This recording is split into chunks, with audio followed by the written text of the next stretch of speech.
Bilangan pasal 14 ayat 1-38. Pemberontakan umat Israel. Lalu segenap umat itu mengeluarkan suara nyaring dan bangsa itu menangis pada malam itu. Bersungut-sungutlah semua orang Israel kepada Musa dan Harun, dan segenap umat itu berkata kepada mereka, "Ah, sekiranya kami mati di tanah Mesir atau di padang gurun ini.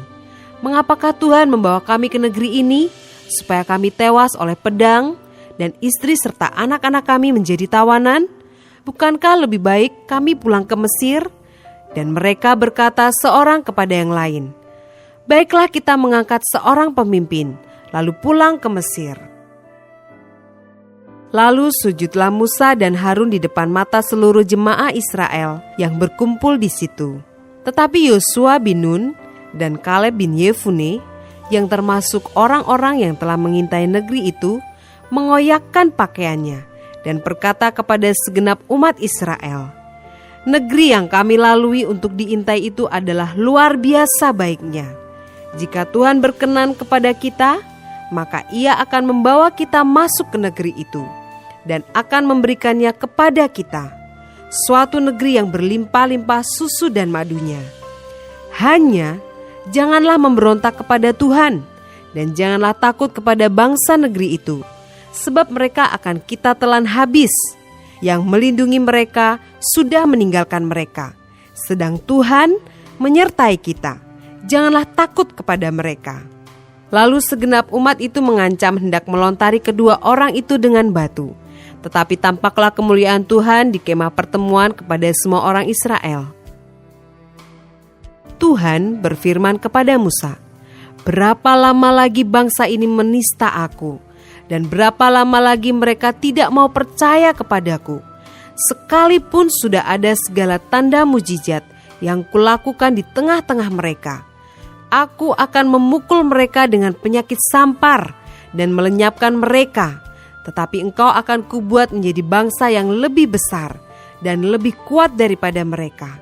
Lalu berkatalah Musa kepada Tuhan, "Jikalau hal itu kedengaran kepada orang Mesir, padahal engkau telah menuntun bangsa ini dengan kekuatanmu dari tengah-tengah mereka, mereka akan bercerita kepada penduduk negeri ini yang telah mendengar bahwa engkau Tuhan ada di tengah-tengah bangsa ini, dan bahwa engkau Tuhan menampakkan dirimu kepada mereka dengan berhadapan muka. Waktu awanmu berdiri di atas mereka, dan waktu engkau berjalan mendahului mereka di dalam tiang awan pada waktu siang, dan di dalam tiang api pada waktu malam. Jadi jikalau engkau membunuh bangsa ini sampai habis, maka bangsa-bangsa yang mendengar kabar tentang engkau itu nanti berkata, 'Oleh karena Tuhan tidak berkuasa membawa bangsa ini masuk ke negeri yang dijanjikannya dengan bersumpah kepada mereka, maka Ia menyembelih mereka di padang gurun.' Jadi sekarang biarlah kiranya kekuatan Tuhan itu nyata kebesarannya, seperti yang kau firmankan. Tuhan itu berpanjangan sabar dan kasih setianya berlimpah-limpah. Ia mengampuni kesalahan dan pelanggaran, tetapi sekali-kali tidak membebaskan orang yang bersalah dari hukuman. Bahkan Ia membalaskan kesalahan bapa kepada anak-anaknya, kepada keturunan yang ketiga dan keempat. Ampunilah kiranya kesalahan bangsa ini sesuai dengan kebesaran kasih setiamu, seperti engkau telah mengampuni bangsa ini mulai dari Mesir sampai kemari. Berfirmanlah Tuhan, aku mengampuninya sesuai dengan permintaanmu. Hanya demi aku yang hidup dan kemuliaan Tuhan memenuhi seluruh bumi.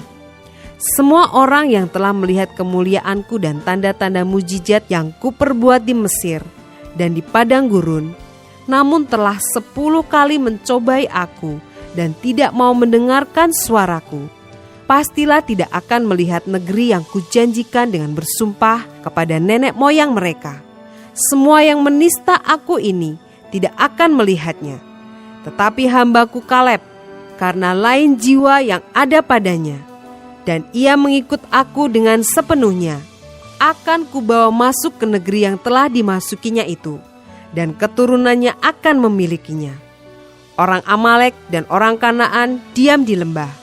Sebab itu berpalinglah besok dan berangkatlah ke padang gurun, ke arah laut Teberau. Lagi berfirmanlah Tuhan kepada Musa dan Harun, berapa lama lagi umat yang jahat ini akan bersungut-sungut kepadaku? Segala sesuatu yang disungut-sungutkan orang Israel kepadaku telah kudengar. Katakanlah kepada mereka, demi aku yang hidup, demikianlah firman Tuhan, bahwasannya seperti yang kamu katakan di hadapanku, demikianlah akan kulakukan kepadamu. Di padang gurun ini, bangkai-bangkaimu akan berhantaran, yakni semua orang di antara kamu yang dicatat, semua tanpa terkecuali yang berumur 20 tahun ke atas, karena kamu telah bersungut-sungut kepadaku. Bahwasannya kamu ini tidak akan masuk ke negeri yang dengan mengangkat sumpah telah kujanjikan akan kuberi kamu diami, kecuali Kaleb bin Yefune dan Yosua bin Nun. Tentang anak-anakmu yang telah kamu katakan, mereka akan menjadi tawanan. Merekalah yang akan kubawa masuk, supaya mereka mengenal negeri yang telah kamu hinakan itu. Tetapi mengenai kamu, bangkai-bangkaimu akan berhantaran di padang gurun ini, dan anak-anakmu akan mengembara sebagai penggembala di padang gurun 40 tahun lamanya, dan akan menanggung akibat ketidaksetiaan, sampai bangkai-bangkaimu habis di padang gurun. Sesuai dengan jumlah hari yang kamu mengintai negeri itu, yakni 40 hari. 1 hari dihitung 1 tahun, jadi 40 tahun lamanya, kamu harus menanggung akibat kesalahanmu, supaya kamu tahu rasanya jika aku berbalik daripadamu. Aku, Tuhan, yang berkata demikian. Sesungguhnya aku akan melakukan semuanya itu kepada segenap umat yang jahat ini, yang telah bersepakat melawan aku.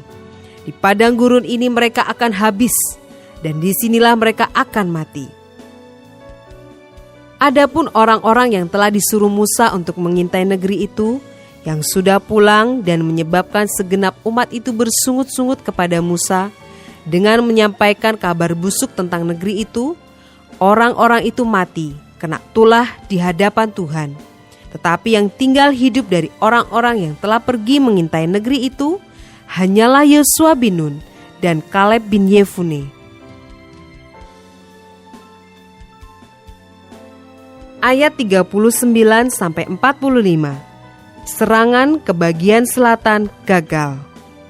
Setelah Musa menyampaikan perkataan ini kepada semua orang Israel, maka berkabunglah bangsa itu dengan sangat. Dan keesokan harinya, bangunlah mereka pagi-pagi hendak naik ke puncak gunung sambil berkata, "Sekarang kita hendak maju ke negeri yang difirmankan Tuhan itu. Memang kita telah berbuat dosa." Tetapi kata Musa, "Mengapakah kamu hendak melanggar titah Tuhan? Hal itu tidak akan berhasil. Janganlah maju, sebab Tuhan tidak ada di tengah-tengahmu, supaya jangan kamu dikalahkan oleh musuhmu. Sebab orang Amalek dan orang Kanaan ada di sana, di depanmu, dan kamu akan tewas oleh pedang. Dari sebab kamu berbalik membelakangi Tuhan, maka Tuhan tidak akan menyertai kamu." Meskipun demikian, mereka nekat naik ke puncak gunung itu. Tetapi tabut perjanjian Tuhan dan Musa juga tidaklah meninggalkan tempat perkemahan. Lalu turunlah orang Amalek dan orang Kanaan yang mendiami pegunungan itu dan menyerang mereka.